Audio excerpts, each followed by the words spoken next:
Hey, John, for the two people that don't know you in the industry, can you start by introducing yourself and telling us a bit about your background? Yeah, sure. Firstly, thanks for having me, Cam. It's Of a course. pleasure to be here.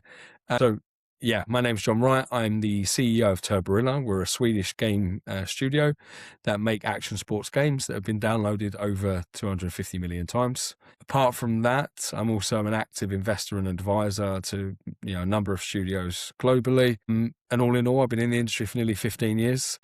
Absolutely love games. I originally was a chartered accountant. I hate finance. Don't get into it. Do what you love. Be passionate. And yeah, dude, at 25, I made this massive decision to get into this thing called games, and I've never looked back. So yeah, during that time, I've been very fortunate to work at some massive companies like Unity, and been an exec for the last number of years in studios, and this kind of dedicated my life to this now. Absolutely. Coming off the heels of what's become a massive show with PGZ London, we appreciate you taking the time. The topic today is obviously incrementality. So to kick it off, from your perspective, how has the role of incrementality changed as mobile marketing has matured a bit? I think, look, ultimately incrementality like 5, 10 years ago was much harder to prove. So it was a case of like, we would take a lot of more, assumptions. So we would run a test in, incrementality basically means, testing two things or multiple things together and then seeing which one has the incremental uplift, right? It's trying to find betterment. It's trying to find improved metrics or something that gives, again, incrementality to you as a marketer. Like again, 10 years ago, monitoring and proving incrementality was extremely difficult. And a lot of people would tell you running campaigns through this way or running it through this particular campaign setup would give you incrementality. But ultimately, it was very hard to prove that. I think, before ATT tracking was in a much better state than it is now. So it was much harder to prove originally, and then it got much better. And then over the last couple of years, because of sort of changes in privacy, it's also become much more difficult again. But yeah, ultimately, it's something that's vital to our industry. You have to look at incrementality across everything you do. And the tracking got better. Now it's slightly worse, depending if it's iOS or Android.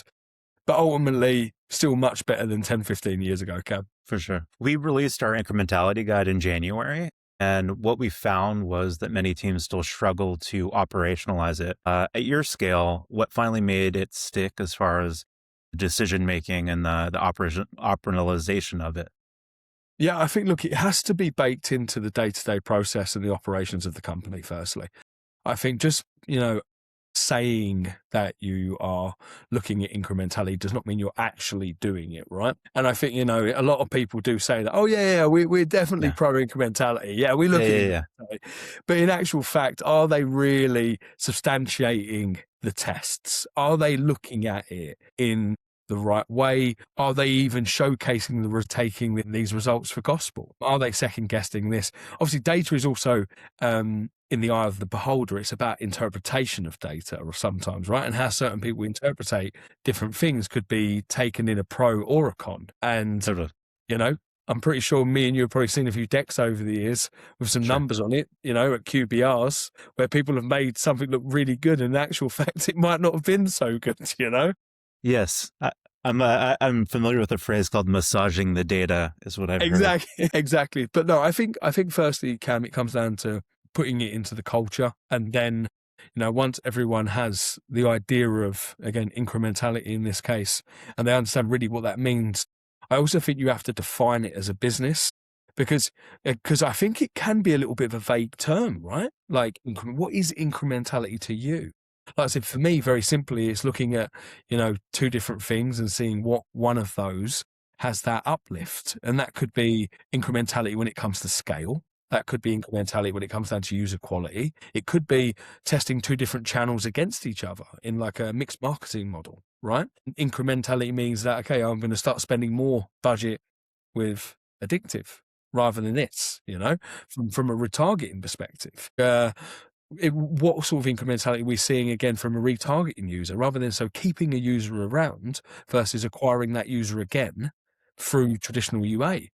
is retargeting more commercially viable? Is it cheaper? Does it actually improve the LTV because that user is getting that, that second or third touch point to come back to the game rather than, again, going dormant? So yeah, there's a number of kind of ways to look at this, but first and foremost, I think it comes down to culture, then it comes down to process and bake it into operations. And then it's also about understanding things like, looking at the data, postmortems, ensuring that all of this has been shared and discussed properly.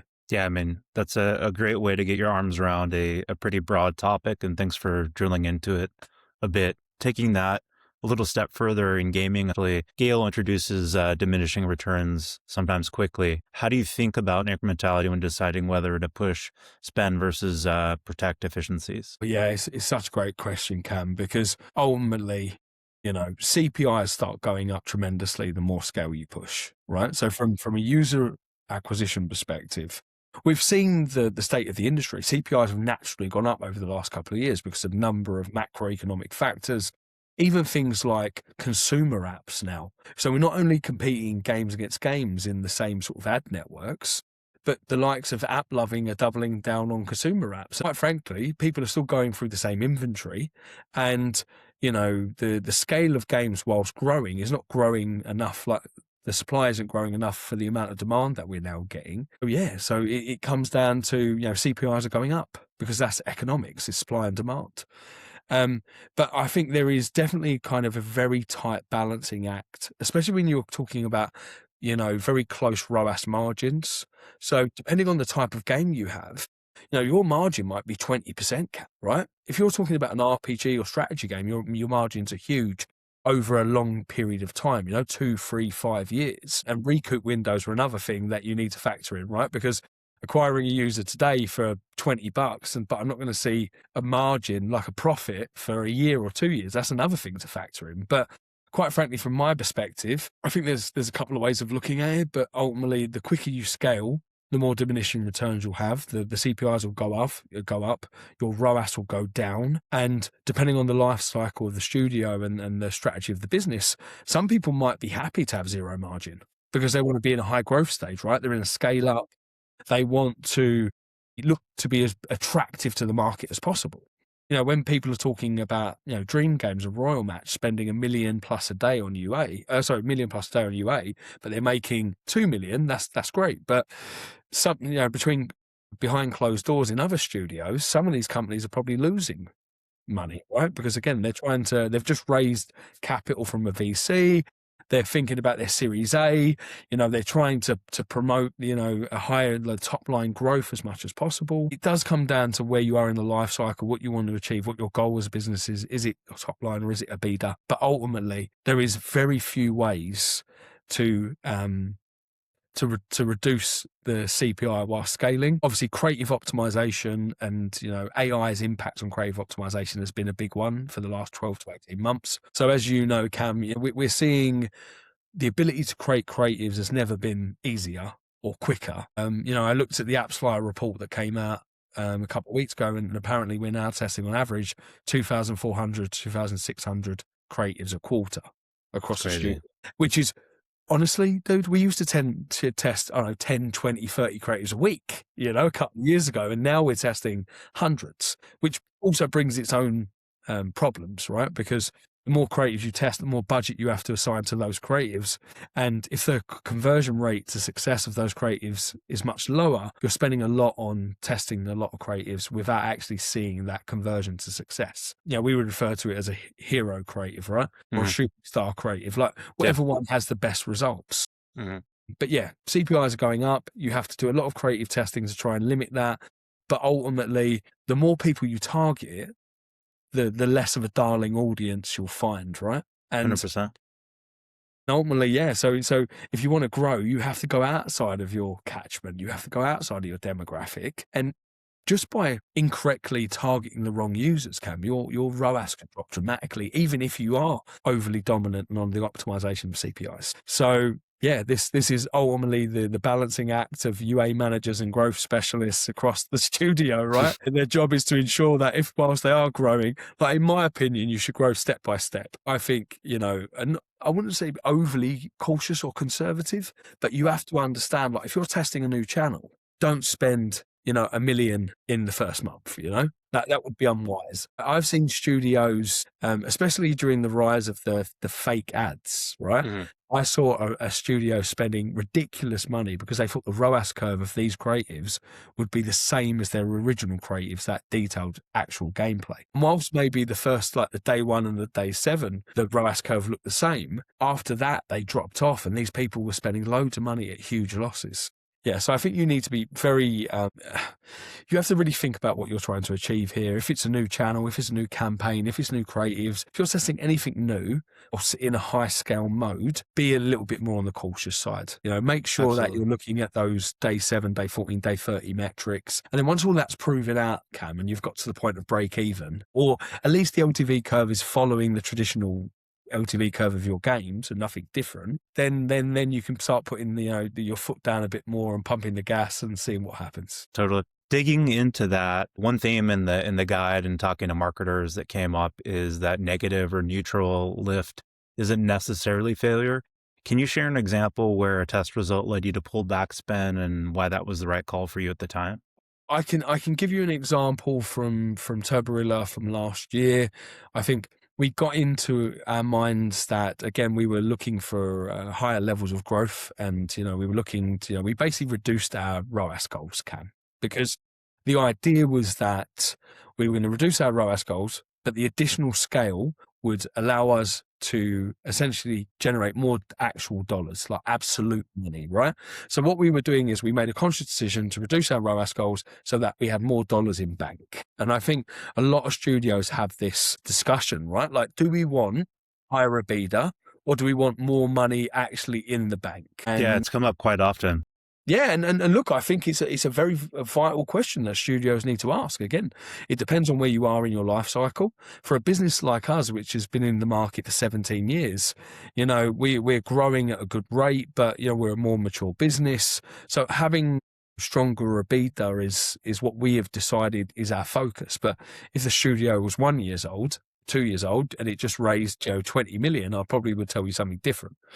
But all in all, I think sometimes the situation you're talking about also can result into a death spiral, right? So if you pull back too much or you increase your ROAS goals too much because you're unsure about, again, the long tail conversion or the long tail quality of the user, etc., you can find yourself in a very, sticky situation where, you look week over week and the spend's going down, but then your revenue is following the same curve, right? Because especially if you're an ad revenue-based business, like we're lucky we're a hybrid, but ad revenue-based businesses are completely linked to the amount of users that are getting pumped into them. So it's, you can really find yourself in a very bad position very quickly if you pull back too much or you become too aggressive. And I think, on select channels, again, last year we decided to be a bit more aggressive, and then we decided, okay, it wasn't backing out the way that we wanted. And then, the algorithms in the network, anytime you drop CPIs, the algorithms are retraining. They're then going back to that learning phase, and that can cost you, because that can remove you from a spot in the waterfall on the monetization side where you were in a higher impression or a level on the impression for the waterfall. If you go from being first impression to fourth impression, the amount of scale you're going to get is going to go down, the amount of quality is going to go down. So yeah, all of these decisions have big ramifications, and I think you need to be very careful about what you do and why based on the motivations of the business. Absolutely. Incrementality often breaks down in how results are communicated internally. So you, as a CEO, what makes insights credible and actionable for leadership? I think obviously you need to come from a credible source, firstly, and this is why obviously we utilize MMPs. Again, Cam, you and I come from a generation before MMPs were really highly adopted. Mm-hmm. So that was a Wild West, It was just Right. self-reporting networks. Sure. And everyone was reporting everything was them. Right. And so it was the golden age of the ad network, because everyone was trying to overbill people like us. But no, like I think again, the rise of MMPs over the last decade have obviously made things, in a agnostic way, right? They've allowed us to say, okay, this is not coming from a self-declaring network. This is coming from a credible source. Obviously, there are other platforms, especially, again, addictive and retargeting. You do a lot of your own reporting and such like that.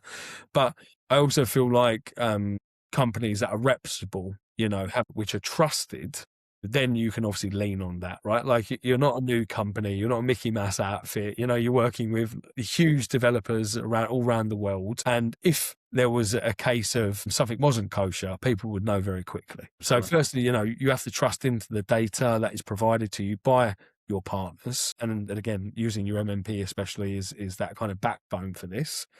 And yeah, ultimately, it's about presenting that data in the right way. As we said earlier, massaging the data. I prefer to be very critical of the analysis, and my analytical team or the teams I've worked with over the years understand to just give me it how it is. Yeah, right. absolutely. So the interpreter, I don't want someone to basically interpretate the data for me a lot of the time. I'd prefer to look at a data set so I can make my own opinion or judgment. And I would prefer to then have a discussion amongst the team to ensure there isn't any miscommunication or, analyzing of the data. Totally. Yeah. I mean, with Addictive, we've promoted intent to treat or adjusted ROAS. Both are independently verifiable. So I think, not just trusting us, like you were pointing to the wild west of the sands, you really can't do that anymore. So it's objectively putting those numbers forth and letting the business interpret. Exactly. And I think that's the way it should be, right? Like, don't get me wrong. I want to do business with people I can trust. I want to build long-term partnerships, but that has to be established on something. You need that bedrock and that foundation. And what you're talking about is exactly that, Cam. And then over time, again, you can, you don't have to spend as much time looking into it or double checking it. Or, I've, in times gone by, when I was at Quali, we used to have issues with MMP being correct. And, we used to have analysts double checking stuff. And then you find yourself in this really weird position of like, why are we doing this or using that when we're still getting someone to verify the data anyway? And that's not a position anyone wants to be in, basically. For sure. We talked a bit about models at scale. No model is ever perfect. How do you think about confidence thresholds when using incrementality to make high stakes budget decisions? Oh, I mean, obviously I would say we look at the traditional like p-value. For us, if anything's over or below 0.05, then, it's a conclusive figure, which I think in terms of statistical analysis is the same for pretty much every business, across the board. So yeah, I would say we just look at the standard stuff in this regard. I would love for us to look more in sort of like in different models more than say that. So I still think like last click, for example, is, what the industry standard is, but it's a little bit broken. And I would love to see what the impact to, being statistically viable across different models would be. But I still don't think we're there yet so much. For sure. I mean, with new channels like CTV popping up, how do you see incrementality evolving as channels diversify and signals continue to degrade? Yeah, I think this is a great example actually, Cam, because like CTV for me, again, it's been something that's been growing a lot, especially within the casual games market over the last couple of years. But there's this whole thing around like dual screening, right? So, you're watching TV, but you're also on your phone. How are you validating this, from a tracking perspective? Like, was it really the CTV ad that actually caught their attention that went to get them to download the game or the app through the phone? It's quite hard to still model this and track this through the different touch points. I think there has to be an element of like taking this stuff with a pinch of salt as well, because I would like to believe that it's not coincidental if someone's watching, like if someone gets a Fortnite or a Amazon Luna ad, which is very popular on CTV for me. If I see that, I would like to believe that was the thing that impacted me to then go and download and stuff like that. But look, in the desktop world, this stuff's been much more, I think, well documented and well tracked over the number of years because they've had to. Things like TV ads, people would look at the tracking of if a TV ad went off at 8:03 and then you saw a spike of traffic, then that would be attributed to the TV ad, right? Because, they didn't have any other way to track it. At least with us, you can do things through like QR codes and Mhm. stuff like that now. So I think it's a lot more streamlined, but ultimately I think it needs to still, I think the models themselves need to be updated and look at, multiple touch points, and everything needs to have like some sort of weighting or value against it to be sort of much fairer. Yeah, I mean, as we go to cross-platform, truly, it'll be interesting to see how they keep up. For sure. I mean, but look, this is the innovation of the industry, Cam. Yep. Right? Like, and this is the stuff that, again, we talk about things that happened 10 years ago or 5 years ago. And I look where we are as an industry now, and innovation and evolution of product is happening all around us. And the fact is, all of these things I think are good for our industry. And these kind of smaller points around, I don't know, the attribution or the statistical validation, how sure are we that this thing was exactly worth that or of its value?